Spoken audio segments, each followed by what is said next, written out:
Into the wood goes little duck to summon further help. You know, it's such a simple pleasure, but it really has the power to change lives. Today we celebrate the importance of reading.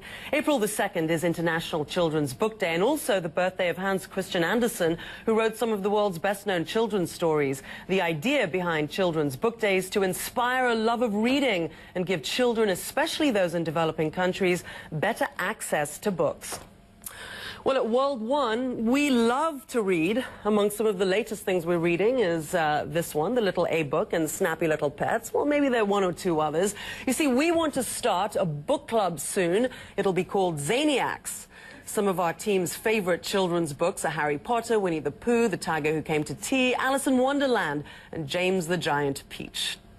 Joining me now from Los Angeles is the author Cornelia Funke.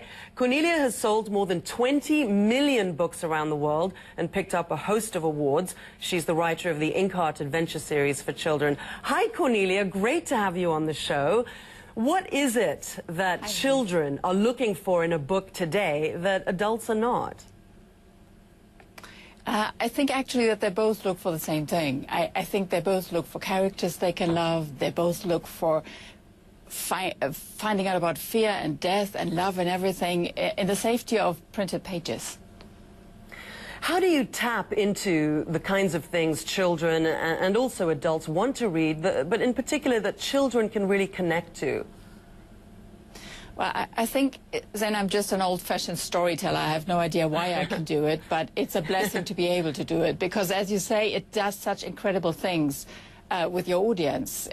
It's quite enchanting to see how it opens their heads, how it gives them doors and windows to the world, and how it makes them shift their shape and understand themselves so much better.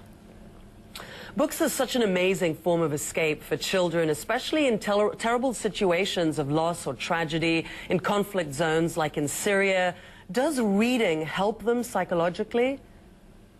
Yeah, interestingly, it really does. I've had very touching letters from children in cancer wards, and I have letters from soldiers who say what a book means, that it means shelter. But on the other hand, it also has to take life very seriously. Children want to find fear and death in a book.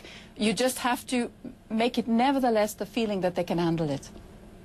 What about your own personal experiences, like, you know, with people that have read your book around the world and are in conflict zones? Has it helped them? Yeah, it is amazing. I've had letters from people who have been in abusive family situations and said they found shelter and the feeling that there is a safe place and love in a book. I have letters from soldiers, I had letters from dying children who told me that they find comfort in a story that makes you feel, oh my God, I have to be very passionate about what I'm doing. How do you get children today really passionate and interested in reading, you know, versus Xbox and Apple TV and all other kinds of media? How do you get their nose into a book? Well, of course, it starts with parents reading aloud, teachers, passionate librarians. It starts with, you know, we have to fund our libraries. We have to, you know, make children feel a book is not medicine given by grown-ups. It's something they can get really passionate and happy about.